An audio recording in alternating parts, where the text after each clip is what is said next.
So to solve and find the values of possible values of z, we first write this in polar form. So minus I, okay, well the modulus is obviously 4. Minus I points in the direction directly downwards. So we got,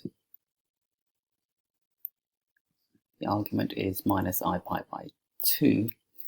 And then to this, what we do is we add,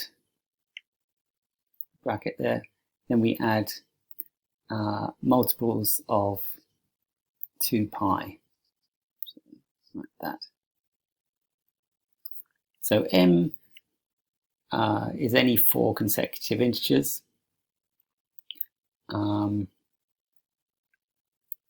going to choose, just from vague experience, it doesn't really matter what values you choose. I'm going to, in the end, choose minus 1, 0, 1, and 2. I think they're good choices. You'll see with the final answer whether they are good choices or not.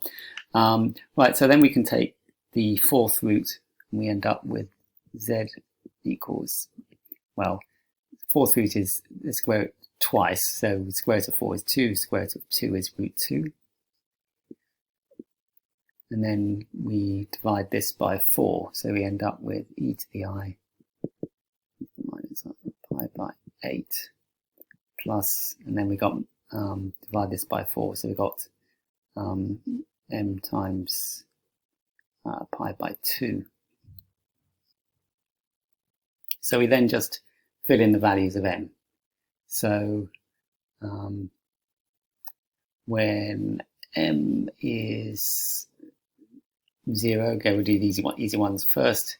We end up therefore with z equals root 2 e to the minus I pi by 8.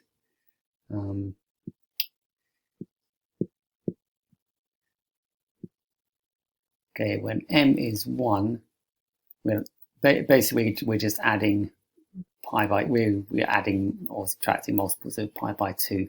So that's, we're just, pi by 2 is 4 pi by 8. So that gives us minus I 5 pi by 8 when m equals 1. Actually, I should change this. I'm going to do minus 1 and minus 2 and plus 1 here. It gives you, I'm trying to get values between minus pi and plus pi. So if I put m equals minus 1 now, then I'll get 1 minus 4, so I get minus 3/8 with a minus sign gives me plus 3/8, so I get I to the 3 pi by 8. And then finally, if I got minus 2, I'll get plus 7/8. So the last one is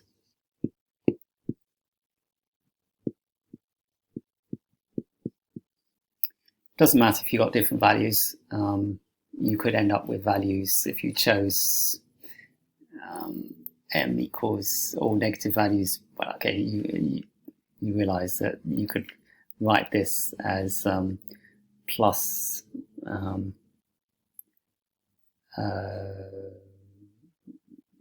15/8 of pi instead. Okay, so now we need to plot these. Plotting is simple if you just remember that because it's the fourth roots, the points have to lie on a square.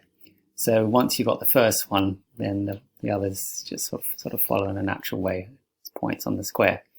So drawing our Argand diagram, we've got real part of z and imaginary part of z. So the first one here, pi by 8, well, that's just a quarter of way round to pi by 2, so it should look something like this.